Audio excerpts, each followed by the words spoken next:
and welcome to Quarantine Question Time number 10. How you do? And our last Quarantine Question Time. Boo. For now. Hey. We might do another one. Depending. If your question hasn't been read out on Quarantine Question Time, it's probably because, unfortunately, it was very similar to somebody else's, which is annoying, but it's just the way it is. So you ready for some 10 questions? Absolutely. Question number 1 comes from Mary Ann. If you could hold a spooky dinner party, what ghosts would you invite? Oh, great question. Yeah. So are we talking about actual ghosts that have been sighted, or are we talking about just dead people? I think we could do both. Okay. Or dead people if you like. Okay. I would like the ghost of Duke Ellington from that cartoon that you watch about sex, which I can't remember what it's called. With the hormone monster. What's it called? I can't remember what it's called. Oh, shit. It's all I can think about is sex education, but it's not that. That's something completely different. It's not sex education. Oh, my God. What is that show called? But anyway, the ghost of Duke Ellington from there definitely would be one of my right, guesses. that is not... He is hysterical. If you had given me 100 guesses, that is not one I would have said. I'd have the Black Monk, because I think every good dinner party needs a rowdy guest. He would be rowdy as well, wouldn't he? I'd also like the ghost of either John Lennon or Johnny Cash, but only one of them. Just because I feel like, when we get onto the brandy later, they can crack out the guitar, play us some jams. And then finally, I think I'd like the ghost of Oliver Reed as well, because I think him and the Black Monk might get into a bare-chested fist fight. That's what everybody needs. So there's plenty of entertainment, I think. I think you'd have to go for Johnny Cash. Yeah. I think John Lennon would be a bit preachy at a dinner party. Oh, yeah, good point. Wouldn't he? Yeah. Whereas Johnny Cash would just be up for drinking and having the crack, whereas John Lennon would, I think he'd get a bit annoying after a while. So that's who I'm having. I'm having the Ghost of Duke Ellington, specifically from that cartoon that we can't remember the name of. I'm having Johnny Cash, I'm having the Black Monk, and I'm having the Ghost of Oliver Reed. And it is going to be a riot, and we're going to be cleaning up for days after it, but it's going to be amazing. What about you? I don't really know. I always want outrageous people at a dinner party. I mean, if you're going to have a dinner party that is once in a lifetime, I really want Emperor Caligula to be there. Imagine the energy he would bring to a dinner party. Woo. Could you have the Marquis de Sade? I would have the Marquis de Sade, mostly because I've read all of his stuff and I have lots of questions. Don't ask why I've read his stuff.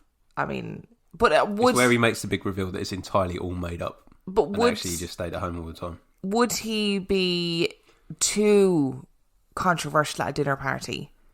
Would he? Well, not bearing in mind it's you and Emperor Caligula, that emperor so far, I'm going to say no. Okay. Depends I who would you invite next. Yeah, I would quite like to have the Marquis de Sade there. I would like Emperor Caligula. I would like Amy Winehouse. I knew I've got your first three so far already, but I feel like we've had this conversation about their dinner guests before, maybe. We probably have, but I'd love to have Amy Winehouse there because I think she would be great fun. Who else would I have?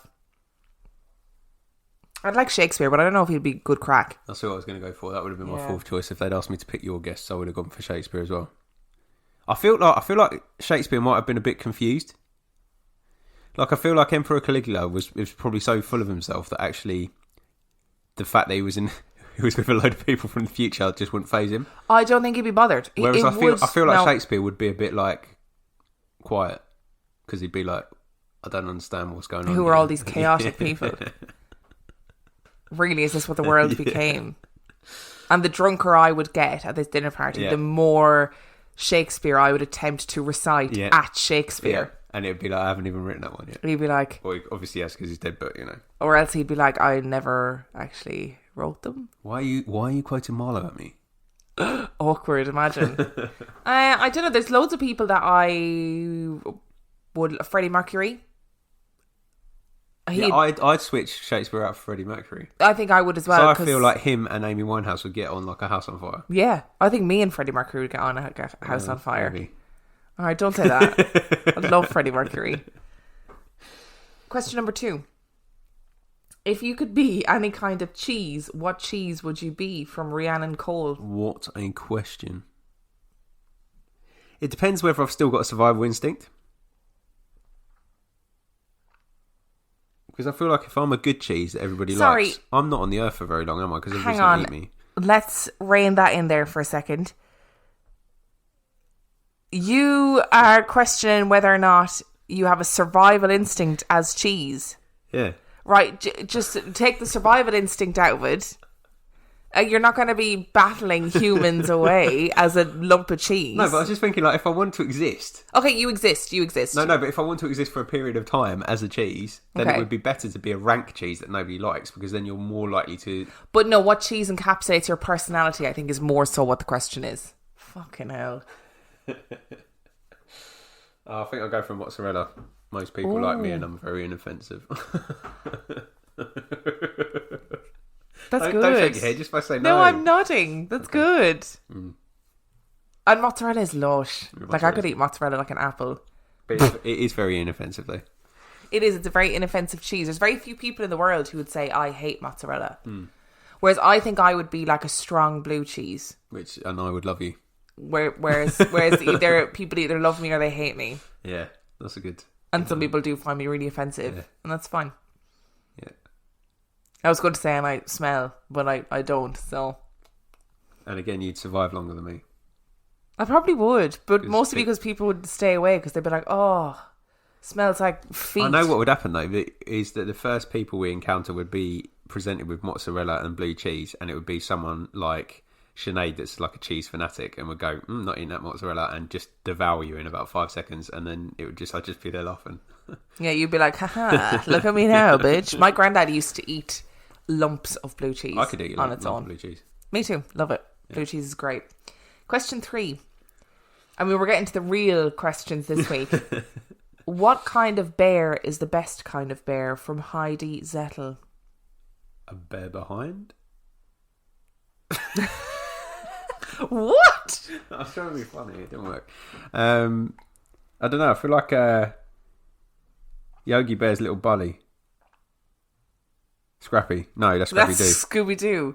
What's the little bear called in Yogi Bear? Don't know. I don't remember Yogi Bear. But... If we're talking real bears, I'm going to go for a sun bear. Because I like their little collar. I was going to say a sun bear too. But in my head, I was thinking a moon bear. But not the same thing. Are red pandas types of bears? Because can I go for a red panda? I feel like they're a bit more foxy, but yeah. I do also really like a panda bear because they're just useless. Pandas aren't bears. What are they? I don't know, but I'm pretty sure there's some science. They're like dogs or something. They're not dogs. But I know what you mean. I know what you're saying. Something that you don't expect them to be. Sorry, if you can hear that, people are being unreasonably loud outside the house. That is due to me just saying that pandas aren't bears. That's true. They're rioting on the streets in Canterbury. Question number 4. Oh, we had loads of questions about this, so okay. I think we're going to have to answer this question once and for all. So Hayley Page, Sherry, Michaela, Naomi, and some other people that I don't remember. Where did you guys get married? What was the proposal like? What made you choose the untraditional route? I think you best off answering that question.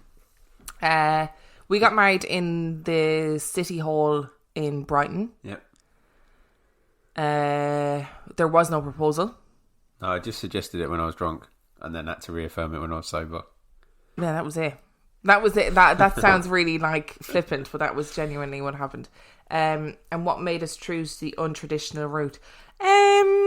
Really because I'm just too anxious for a wedding. When I get really anxious, it only happens in specific places. Like, for example, if I'm on an airplane, airplanes make me really anxious. Not because there's too many people, not because I'm in the air in a tin can. It's because I'm really frightened of vomiting. And on an airplane, you can only go to the toilet at certain times. And it makes me really anxious. And then it makes me actually vomit because I get so worried about vomiting. I felt the same way about getting married because I felt like there would be a period of a half an hour where everyone would be staring at me. And therefore, I would work myself up into such a state that I would end up being sick or spending my entire wedding feeling really sick. And I didn't want to get married drugged up to my eyeballs. So at least Dan knows me so well that if I walked out and it was just the two of us, he'd be like, oh, she's just gone to get sick, don't worry about it. Yeah. She'll be back in a minute. And it gave us the opportunity to make it about us as well and not anybody else, which was nice. Yeah. I love a good wedding, and you know, As a guest. as a guest, yeah. I just was so, every time I thought about having people there, I got really worried and anxious about, oh, would they have a good time and blah blah blah blah. And I know, like, for some people that's really important to them, but for me, it seemed like it would tip too far into being a negative experience of the day. And Dan was just like, yeah, do whatever you want. Essentially. Ever the suave romantic. But it was great. I mean, I didn't really want to get married anyway. We had a great day. We did. I had no intention of us getting. I did. Like, it's solely my decision. But I just didn't think we'd ever get married. And then when you asked me, I was like, oh, I kind of do want to get married. That's cool. So that was it. There you go. Yeah. We didn't have an engagement ring. Nope. Didn't have wedding rings. Nope. Although we do now, but that's only an afterthought. Yeah. Yeah, so that was it. There you go. Very underwhelming. Question 5. Other than ghost stories, what do you guys talk about a lot? And that also comes from Sherry, Michaela, and Naomi. I mean, this is really the only time we talk to each other. Yeah, the rest of the time we're in miserable silence. We just tend to go to other sides of the house and just sit doing the things that we want to do. I mean, in reality, actually, we talk to each other loads, but our conversation is either inane babble. Yeah, but absolutely. And mostly inane babble. Yeah, absolute ridiculousness. We talk about BIM a lot. We do, and talk to BIM a lot as well. Yeah. It's often 3-way conversations in our house. Yeah. We just talk a lot of shit. Yes. This is probably the most focused we ever are. Yeah, it's true. Is doing the podcast. Yeah. Question 6. Which wrestler would Dan most like to have Christmas dinner with? From Jen Louise. That's a great question. That is an amazing question. Can I have more than one, or is it just one? No. Which wrestler? Singular. Hey y'all, it's your girl Keke Palmer. I'm proud to introduce to you my new podcast.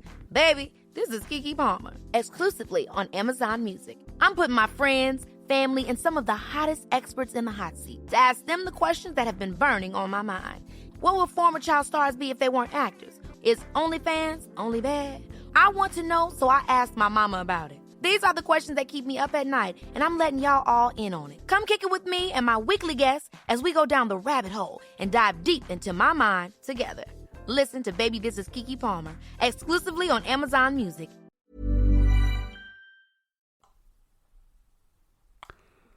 So, I would have said Bret Hart. I probably still will say Bret Hart, actually. But what was you were swayed there? What was your... because I met him, so I thought it might be an opportunity to choose someone I haven't met that I like. Oh, interesting. But then I was like, no, actually, I still want Bret Hart around for dinner. But he's just he's a bit miserable. Is he? Yeah. Why? He's not listening. It's okay, you can say it. Yeah, he's just a bit miserable. I didn't find him the most approachable man. But I guess like when you've got a queue of like 100 people waiting to meet you, I guess you're probably not upbeat. I kind of think if you're getting paid for being there, You make an effort. you'd make an effort, yeah. But yeah, no, I'd probably have him just to see if he was any different. And actually, like, but I'd be so annoying if he was there because, like, I've read his book 3 times and like watched all of his DVDs and a good chunk of his wrestling matches. And there was so much I'd want to ask him that he'd probably get really annoyed and just leave. The alternative to that is CM Punk, but I think I'd do a similar thing to him. So maybe it's not a good idea. Thanks for the question. Question 7. Would you rather walk a small dog in buttless leather chaps around the block or wake up with a demon breathing in your face? And that's from Dan Horan. Buttless chap, small dog, any day of the week. I have to say as well, when I first read that, I was like, why is the dog wearing buttless chaps? That's weird. That wouldn't bother me. But I would probably do it for far less, walk around the block in buttless leather chaps. I wouldn't care. I mean, I've stood outside a house in boxer shorts. It can't be that different, surely. No, and do you know what? The worst thing that happened is someone would take a picture and put it on Canterbury Residence Group. Everyone would laugh at it for about 5 minutes. And then they'd find something to get unnecessarily outraged about. Yeah, exactly. Yeah. I wouldn't bother me. No, it wouldn't bother me either. I mean, I'm not a massive fan of small dogs, to be honest. I'd wonder where the small dog had come from. Yeah. Like, where would I have stolen that from? Yeah. You're not walking, you're being chased. In buttless leather chaps. Yeah, I mean, I'd be fine with it. It wouldn't really bother me. Well, what's the worst that can happen? Somebody's going to see your bum. I feel like if I was a person that was like a little bit more bothered about the way that I looked or the way that I was perceived by people, I might choose the demon. But actually, like, I know most people perceive me as an idiot. So, like, I mean, that's absolutely not true. Wandering around in buttless chaps would be not a lot different, to be honest. I have worn some, like, weird things out.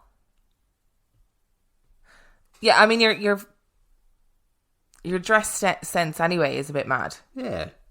So, wouldn't be that. Rolled the sleeves up on my t-shirt for no reason. There's no sun in here. That's a strong look. Currently wearing a Bret Hart t-shirt as well, just pointing out there. Question 8. You always sound like best friends. I'm newly married. Any tips for a happy marriage? And that comes from Gemma Giles. Listen. I think that causes the most problems in our relationship, and it's not a lot, but it's normally when I'm not paying attention. Yeah, but I also don't pay attention. Like, you tell me things a bazillion times, and then I'm like, oh shit, I know he told me that thing. But the stuff I tell you is not relevant. The stuff that you block, like, you're always listening when I tell you something important. Whereas sometimes I don't, and that's what gets me into trouble, I think, because my mind wanders off. So, but when have you ever been in trouble for not listening? I haven't, but I mean, it is. I have, but it's been like small things. We haven't had massive arguments, have we? So it's good. No, that's true. Just a bit of a dope, really. Don't be so self-deprecating. Find your roles in the relationship. Oh, okay. I didn't understand what that meant. I was like, what? Because I think when we first started living together, I was a little bit paranoid about the fact that I wasn't doing any housework, or not a lot of housework. But then I realised that there was a reason I wasn't doing it. Yeah, because I like doing it. Yeah, exactly. And every so often I still have to reaffirm that. I have to go, no, if I want you to do something, I will ask you to do it. I enjoy doing the housework. It makes me feel calm and happy. What was that one thing I put... So just to give you an example, there was one time when I came back from work and the washing bin was full up. And I thought, I'll be helpful here. I'll put the wash on because I know Emma will do it when she gets back from work and it'll just save her a job from doing. She was so disappointed because she'd bought some new washing fabric or fabric conditioner that she wanted to try. She was so disappointed that I'd washed all the clothes. She's like, you've done all of it? And I was like, yep. They're all out drying, thinking I'd done something right. And then she's like, oh, but I had I don't know what it was, some Fabuloso or something like that. It wasn't, but it was something like that she wanted to try. Or was it the egg? Might have been the egg. Oh, maybe it was the egg. Yeah. The egg was a bad move. So I've just learned to ask first. No, I don't know. I also think that you need to be independent. Yeah. And respect each other's independence as well. I think. Yeah, I think because we don't actually, like, in our... obviously, we're stuck together now at the moment. Well, you sound so resentful. For fuck's sake. But in our real lives, we don't really share... Like, obviously, I like all your friends and you like all of my friends. Like but my friends. But we spend time with our friends independently and stuff. We don't like share the same hobbies or... Yeah, no, I go to football every other weekend. And fair play to you. You do always ask me to go and I always say no. Yeah. Because I've zero interest. Yeah. But I've probably got to the point where I know what the answer is, so I'm just asking you out of habit now rather than actually asking you. And if you were to say yeah, I'd be like... So what were our things? Independence, listen, respect, learn each other's roles. Yeah. I had another one that I thought of earlier that was in my head. Oh, compromise. You know, there's always this like thing in films where it's like you can if your man does something to annoy you, you can change him. It's not actually your role in life to change other people, and you just have to learn to compromise with things, and that's fine. And it doesn't have to be a big sit down conversation either. People always make big deals about things that doesn't need to be a big deal. Like, obviously, within reason, if your other half is a serial killer, you don't have to compromise on that one. Yeah, you might want to stop that behaviour, or try and stop that behaviour. Yeah. Don't be his last victim. I have loads. I have, like, loads and loads and loads of things, but I can't remember any of them now. And number 9. I'm a Liverpool fan, and I want the league to continue when it can. However, there has been some talk from the West Ham camp. Due to your position, it should be made null and void. What do you think? From Duncan Street. I am more invested in Liverpool winning the league than I am in West Ham staying up at the moment, which is a horrendous thing to say, but I feel like we're at a point where we made our own bed. So if we can't win our remaining games, that's on us. And I want you to win your first title for 30 years or whatever it is legitimately. I don't want them to just give it to you it needs to play out, because otherwise the City fans and the United fans... Actually, the City fans are right. I've not got a problem with them. The United fans will be whinging about it forever. And I don't want that. Don't need that in my life. Well, fair enough. Duncan, I'm really sorry. I have no comment to add to that. I say play on. Question 10. What are your thoughts on reincarnation from Monica Gregory Roby? I don't know. I love it as a concept. I don't know either. I know we were talking about like a friend of mine yesterday who had like past life regression therapy. It's kind of a long story, but she was fully convinced and is fully convinced that she lived a past life. Yeah, but I feel like the past lives narrative is a little bit different to reincarnation, because it's buying into the idea that you die and then you become another human. Actually, reincarnation doesn't work like that.